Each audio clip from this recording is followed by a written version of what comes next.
Olá, para você que nos acompanha em mais um podcast Diálogos com a Ju. Hoje o nosso bate-papo é via Zoom. E o nosso convidado é o delegado da Polícia Federal, Marco Smith, é nosso segundo bate-papo já. No primeiro nós falamos um pouco sobre a sua linha de pesquisa para a dissertação do seu mestrado, mas hoje nós vamos falar sobre a Polícia Federal, nós vamos falar sobre a delegacia da Polícia Federal de Foz do Iguaçu, que é chefiada por ele oficialmente, a partir dessa terça-feira, dia 18 de abril, quando saiu a sua nomeação. O Marco Smith já é um delegado bastante experiente na região de fronteira, já está na fronteira em torno de 15 anos, né? E volta para a delegacia de Foz do Iguaçu, né? Seja bem-vindo, delegado. Boa tarde, bom dia, boa noite. Uma saudação a todos os ouvintes, e especialmente a você. E muito obrigado pelo novo convite. Obrigada por ter nos atendido, justamente no dia que assume aí as funções. Hoje foi publicada, né, minha nomeação no Diário Oficial para chefiar aqui a delegacia de Foz do Iguaçu. Bom, já é um conhecedor bastante experiente da dinâmica de fronteira, já atuou, né, na delegacia de Foz do Iguaçu, estava na delegacia de Cascavel. Efetivamente, o que representa isso na sua carreira profissional? Eu já tive uma passagem por Foz do Iguaçu, né? Eu fui chefe de operações aqui e sou o primeiro delegado, né, da história da Polícia Federal a chefiar as 3 unidades de fronteira do Paraná. Eu fui chefe de Guaíra, fui chefe de Cascavel e agora chefio Foz do Iguaçu. Eu acho isso para a carreira não me importo muito, não, assim como alguns colegas que desenham, né, os passos da sua carreira, para mim isso não é muito importante. Para mim, o que interessa é a experiência que eu trago, né, porque Foz do Iguaçu é uma unidade gestora, né, é a única delegacia no Brasil que gere os recursos a serem utilizados. E ela gere os recursos de Foz do Iguaçu, de Guaíra e de Cascavel. Então, eu acho que essa experiência nas outras 2 delegacias, nas co-irmãs, vai ser bastante importante para fazer uma boa gestão por aqui. Bom, por falar nesse guarda-chuva, né, na região de fronteira, até para quem nos acompanha em outras regiões do país, é uma região bastante delicada, de bastante vulnerabilidade, sobretudo em termos de segurança pública, porque é por onde passa parte importante das drogas, armas e munições que abastece o crime organizado brasileiro. Tem alguma mudança na atuação, a partir da sua chegada? Toda vez que eu assumo uma delegacia, já é natural que se espere um incremento na atividade operacional, né? Até porque esse é o meu perfil, eu sou um pouco mais voltado para a parte operacional. Nós vamos intensificar aqui a fiscalização, fundamentalmente na Ponte Internacional da Amizade e na região do Lago de Itaipu.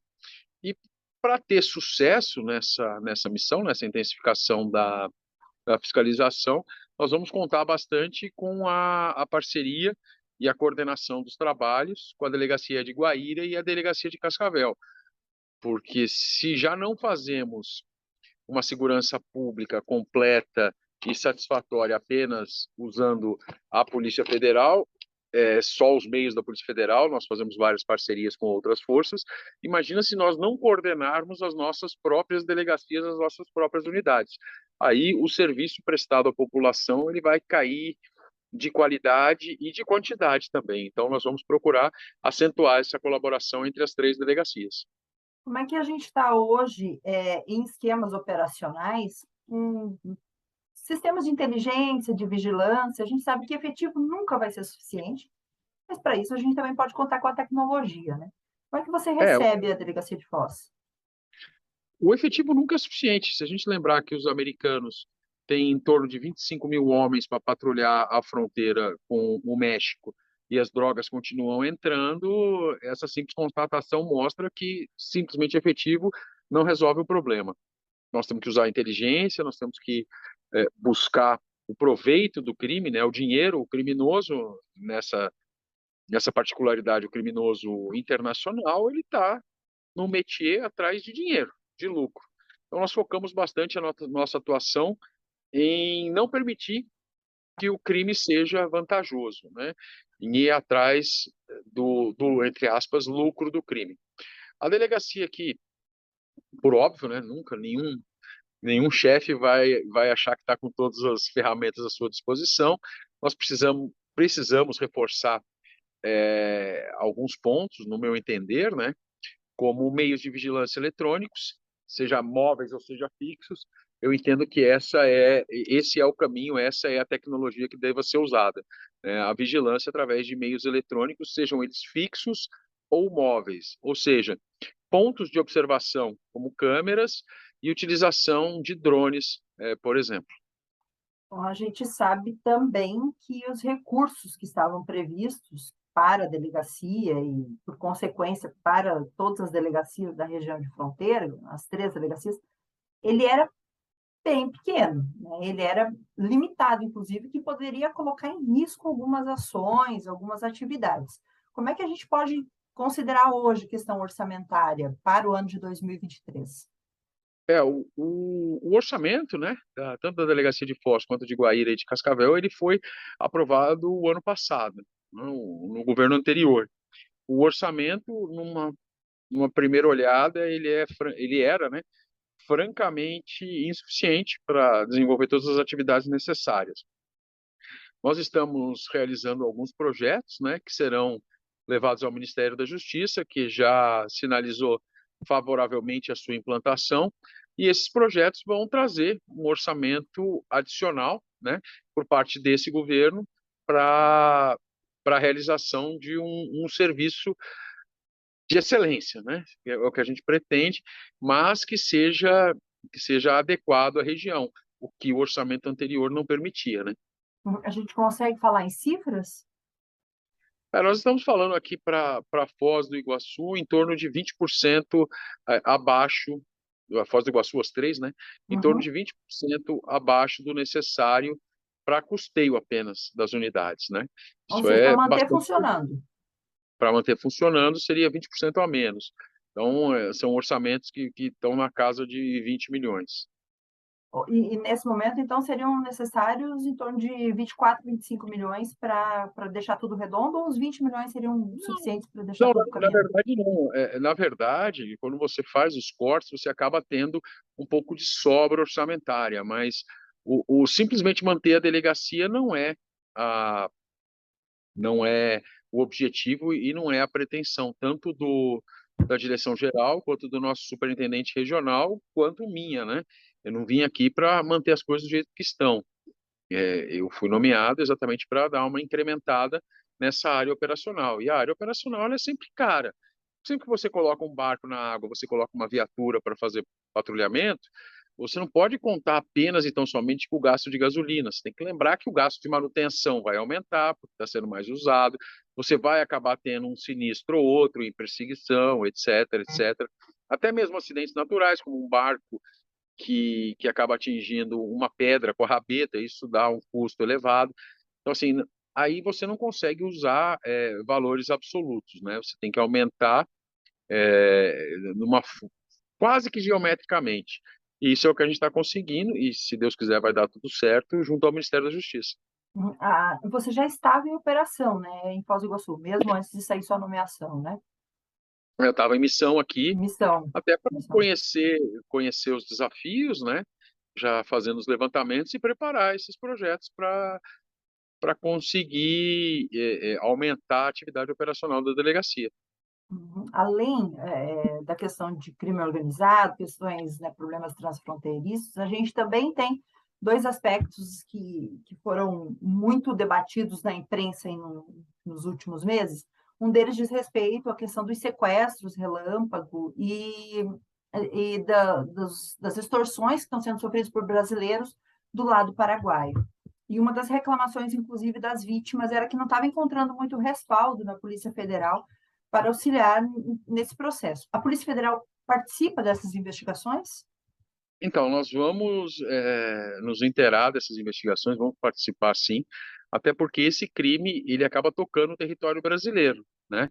Apesar de ser cometido no Paraguai, em quase 100% dos casos, o brasileiro acaba sendo extorquido através de Pix. O Pix é um sistema brasileiro, é um sistema que ocorre no Brasil. Então, esse crime ele toca o solo brasileiro e atrai a atribuição da Polícia Federal, no meu entendimento, né? Então, nós temos já uma reunião na semana que vem com autoridades paraguaias e vamos discutir, sim, esse assunto. E as pessoas que são vítimas do lado de lá, porque a gente sabe que é um número muito grande que não se sente confiável em chegar na Polícia Paraguaia e fazer o registro das ocorrências. Elas podem recorrer também aqui à Polícia Federal no lado brasileiro? Sim, nós vamos atender esses brasileiros, estamos finalizando aqui a confecção de um sistema para que essas pessoas possam fazer o registro, né, dessa ocorrência pelo computador e de duas formas. Tanto algo similar ao boletim de ocorrência eletrônico da Polícia Civil, quanto as denúncias de forma anônima, especificamente para esses crimes que estão sendo cometidos no Paraguai. Certo. E se a pessoa quiser fazer isso pessoalmente, então ela pode também. Ela pode ir na delegacia, pode procurar a aduana. Pessoalmente, sim, pessoalmente ela pode, mas na verdade é muito mais fácil, tanto para a vítima quanto para a polícia, que ela preencha esses dados online, porque menos tempo e todas as informações que serão necessárias e que são importantes para a investigação, elas já serão solicitadas nesse formulário. Uhum. A gente tem uma previsão de quantos formulários deve entrar, está Em torno de disponível? 15 dias. Em torno de 15 dias. Na própria página da Polícia Federal, Na página da Polícia Federal aqui de Foz do Iguaçu, de sim. Foz do Iguaçu, certo. Depois a gente coloca o endereço certinho na descrição do vídeo e aí as pessoas também poderão ter acesso também em outras plataformas que a gente vai divulgar. Outra situação também que tem ganhado uma repercussão importante é a questão do atendimento aos estrangeiros. Em Cascavel, a gente tem tido filas intermináveis, né? Muita gente. Acredito que Guaíra e Foz do Iguaçu também comunguem problemas com atendimento. Como é que está nesse momento? E o que deve ser feito com base nos atendimentos aos estrangeiros? Aqui em Foz do Iguaçu, nós temos tido reclamações contra a qualidade do atendimento, né?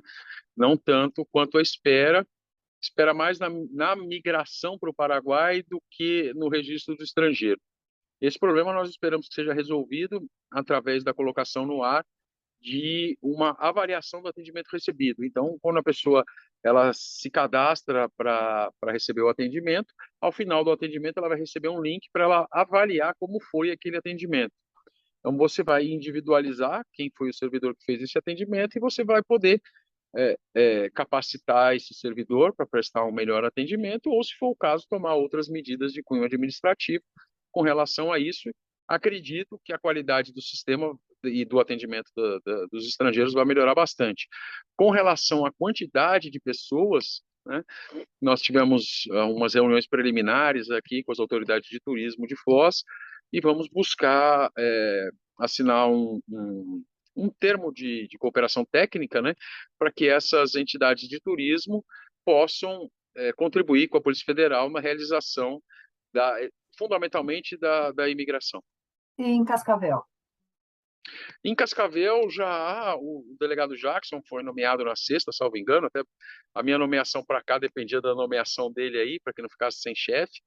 Ele já está prestes a inaugurar um novo prédio administrativo, né, ao lado da delegacia, que já vai melhorar bastante o ambiente de atendimento, e já foram feitas auditorias para buscar formas de agilizar o atendimento ao estrangeiro, né, porque para aumentar a quantidade de servidores, nós dependemos de algumas burocracias próprias do governo, né, que demorariam um pouco mais. Então, está se buscando maior eficiência no sistema e a última vez que eu chequei, essa eficiência já tinha melhorado em torno de 20%. Então, assim, ao longo do ano, não podemos prometer para o mês que vem, mas ao longo do ano, essas filas elas devem diminuir sensivelmente. Bom, porque a gente possa caminhar para a reta final, a gente sabe também que seu horário é bastante limitado, até porque hoje é o primeiro dia. Eu gostaria que o senhor fizesse suas considerações finais e se a gente deixou de tocar em algum assunto que seja extremamente importante para se reforçar sobre as delegacias da Polícia Federal na região oeste, na fronteira com o Paraguai, por favor, fique à vontade. Cara, eu lembrava, né? A sua audiência vai para o Brasil inteiro, né? Para eles terem uma noção. Essas três delegacias da Polícia Federal, Foz do Iguaçu, Guaíra e Cascavel, elas estão entre as top 4, estão entre as 4 unidades do Brasil que mais fazem flagrante, né? Nós aqui só perdemos para o Aeroporto Internacional de Guarulhos, que é a única unidade que consegue lavrar a mesma quantidade que essas 3, e logo após as 3 do Paraná e o Aeroporto Internacional vem Ponta Porã, que também é fronteira com o Paraguai. Acho que isso mostra um pouco a importância dessas 3 unidades, né? O carinho que a Polícia Federal tem que olhar para essas unidades e, além de, para cima de tudo isso, né? Não só para o Paraná, mas para o Brasil, porque isso aqui é uma porta de entrada para o Brasil inteiro. Não só para essas 3 cidades, não só para o estado do Paraná, mas para o Brasil inteiro, para São Paulo, Curitiba, Rio de Janeiro, Brasília, Belo Horizonte. Muito dos crimes que são cometidos nessas cidades, eles adentram o território nacional aqui pela nossa fronteira. Perfeito. Delegado, muito obrigada por ter nos aceito nosso convite para conversar conosco nesse primeiro dia, e as portas estão abertas para qualquer novidade, enfim, estamos sempre à disposição. Eu que agradeço e entendo que seja uma obrigação, né, como servidor público, prestar contas à sociedade do que está sendo feito, e pode ter certeza que assim que tivermos novidade, nós passaremos a vocês. Muito obrigada. Obrigada e até mais. E para você que nos acompanhou em mais um Diálogos com a Ju, nós nos vemos nos próximos dias nesse mesmo canal. Até mais. Tchau.